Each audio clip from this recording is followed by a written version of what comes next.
I have been orange pilled, meaning that I have understood Bitcoin to a sense, to a point where it only makes sense to build conviction towards it and to shift more of my investments from fiat investments to Bitcoin.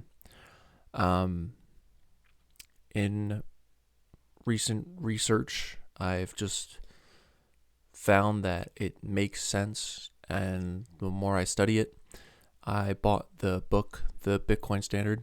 I'm only maybe 50 pages in or so, but in that book, the author is, so far what I've read, he explains all of the pitfalls of money, all the different kinds of money as well that society has used throughout history. And the most common denominator of currencies that fail is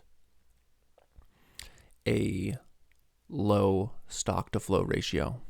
What is a stock to flow ratio?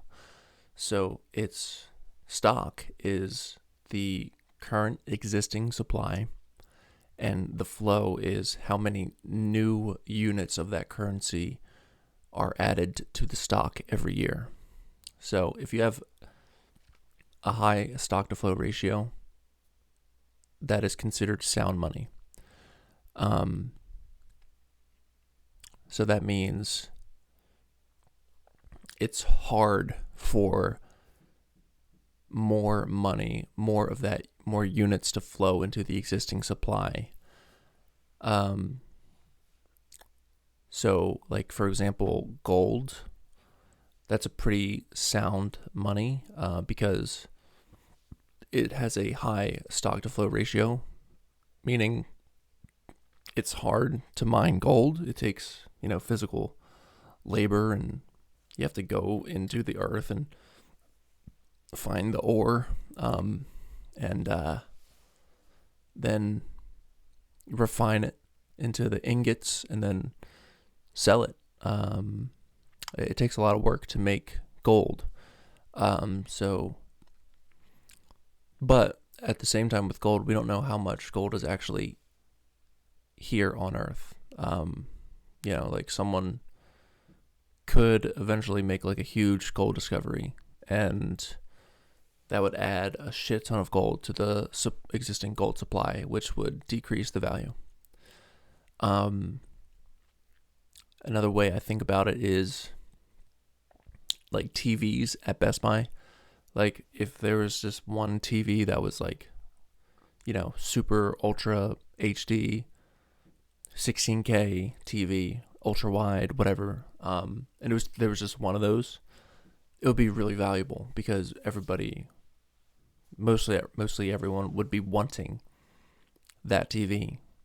But if there's a way to manufacture thousands of that TV easily, then the value of that one TV will go down. So basically, like, if it's easy to make more of that currency that holds value, it kind of gets weaker, and that's what's been happening to the dollar. So, paper money started from, you could redeem it. It was gold backed. So you could go into a bank and you could like exchange your dollars for gold. And at some point, I think maybe after World War II, fact check me if I'm wrong here. I'm just talking.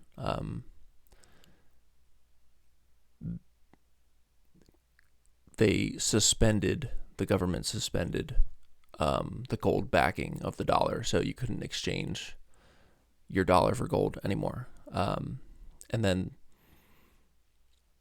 for that reason, the dollar became only valuable because everyone said it had value. And with the Federal Reserve too, you can just print money willy nilly out of thin air. And by money I mean U.S. dollars. So to contrast it with Bitcoin, there's only 21 million Bitcoin ever. That's the total existing supply forever. It's the only true scarce digital asset. And I was just thinking of this analogy. What if there were only $21 million in existence?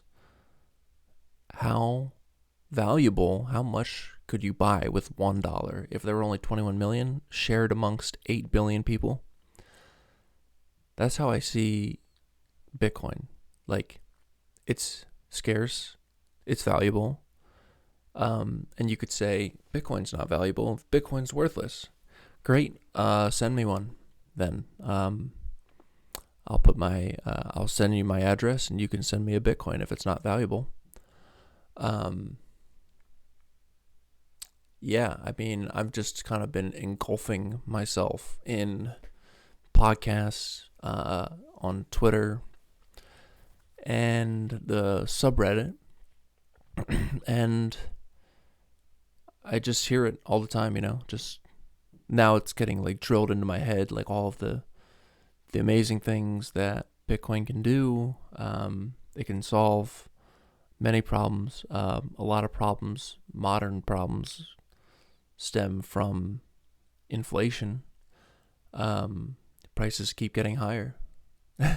That's kind of been the trend. If you've been following the price of anything, and do we see it slowing down at some point? Do we see a stopping of the printing of more money? I don't see an end to that soon.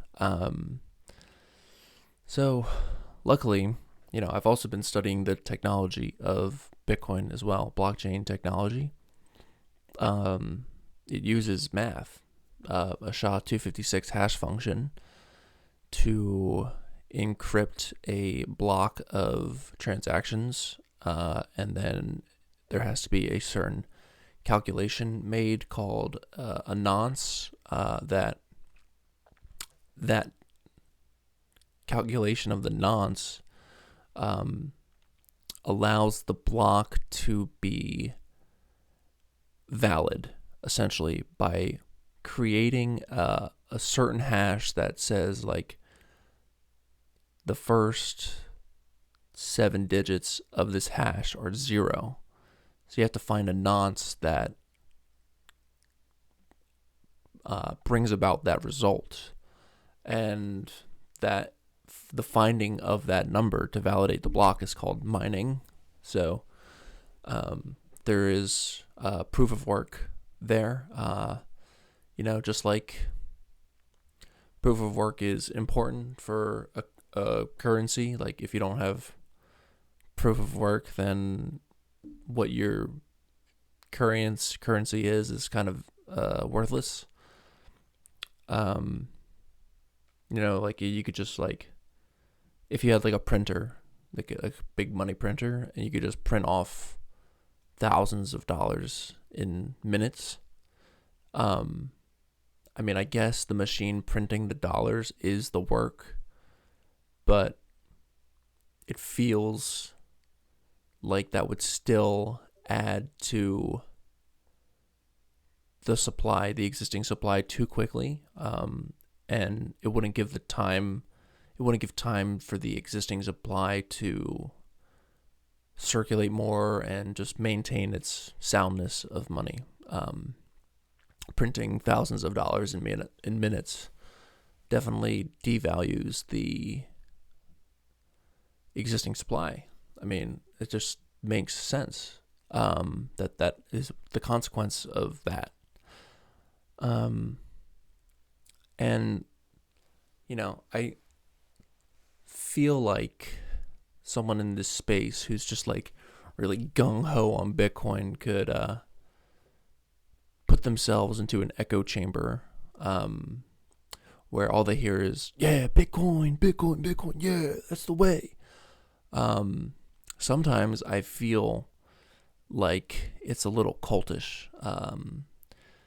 Like going on Reddit, kind of, and going on Twitter, sometimes like someone will say a skeptical comment, and then people would like downvote the hell out of them and just say, you haven't studied Bitcoin. You haven't studied Bitcoin enough. That might be true as well, but instead of, just saying that you haven't studied it enough, you could take some time to understand where their skepticism is coming from, and maybe do a little bit of research yourself on why they're saying such a thing.